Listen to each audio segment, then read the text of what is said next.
কি ভাবছেন? এই মধ্যরাত্রিতে আবার কোথায় চললাম? না, না, এটা মধ্যরাত্রি ছিল না। এটা বাজে তখন ভোর ৪টে।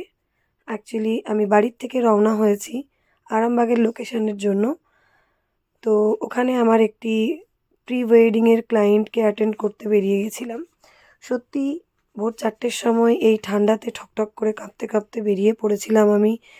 চারদিক ছিল তখন একদম অন্ধকার। পুরো আমাকে নিজেকেই লাগছিল যে পুরো মাঝরাত।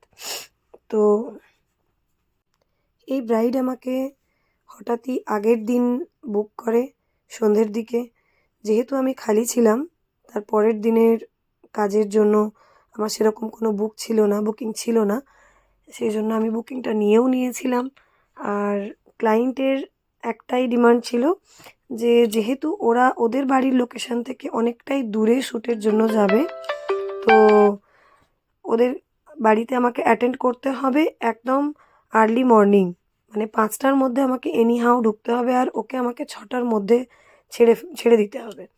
তো আমি যথারীতি, যেহেতু আমার বুকিং ছিল না, আমি বুকিংটা নিয়েও নিয়েছিলাম। আর আগের দুদিন ঠান্ডা কম ছিল বলে ৪টের সময় বেরিয়েও পড়েছিলাম।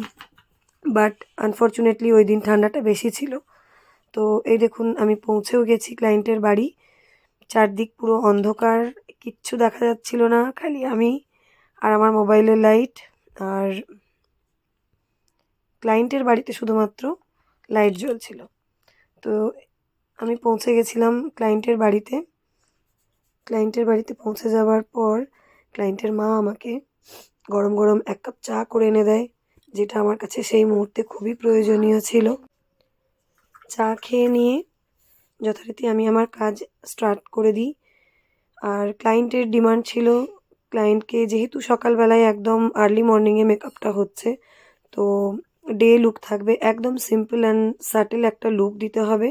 আর ও চুলেতে স্মুথনিং করিয়েছিল, যার জন্য কোনো রকম কোনো হেয়ার স্টাইল ও করবে না, আমাকে আগের থেকেই বলে দিয়েছিল।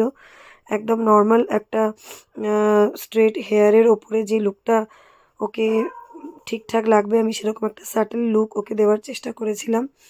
আর মেকআপটা আমার হয়েও গেছিলো ০.৫ ঘন্টার মধ্যে।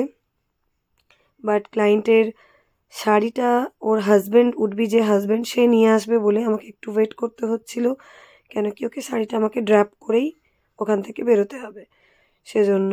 তো আমি একটু ওয়েট করে গেছিলাম। ওর হাজব্যান্ড ওর ড্রেস নিয়ে আসার পর আমি ওকে শাড়িটা ড্র্যাপ করিয়ে দেওয়ার পর আমি ওখান থেকে বেরিয়েছি। এই যে এখানে আমার ক্লায়েন্ট পুরো ফুল রেডি। তখন টাইম ছিল ওই মোটামুটি ৬টা বাজবে এরকম, একদম তখন সকাল, বাট ঠান্ডাটাও খুবই ছিল। ক্লায়েন্টের এই লুকটি খুবই পছন্দ হয়, এমনকি ওর উড-বি হাজব্যান্ডও ওকে দেখে বলে খুব সুন্দর লাগছে।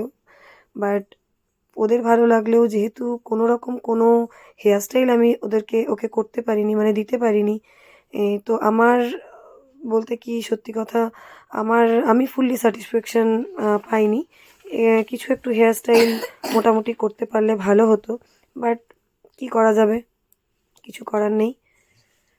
তো আমি আমার কাজ শেষ করে বাড়ি ফিরছিলাম। আর এই সুন্দর যে একটা ভিউ, এই ভিউটা ক্যাপচার না করলেই ছিল না, তো এটা আমি ক্যাপচার করে নিয়েছিলাম। আপনাদেরকে আমার এই কাজটি কেমন লাগলো আমাকে কমেন্টস করে অবশ্যই জানাবেন। ভালো লাগলে শেয়ার, লাইক করবেন। Thank you. Have A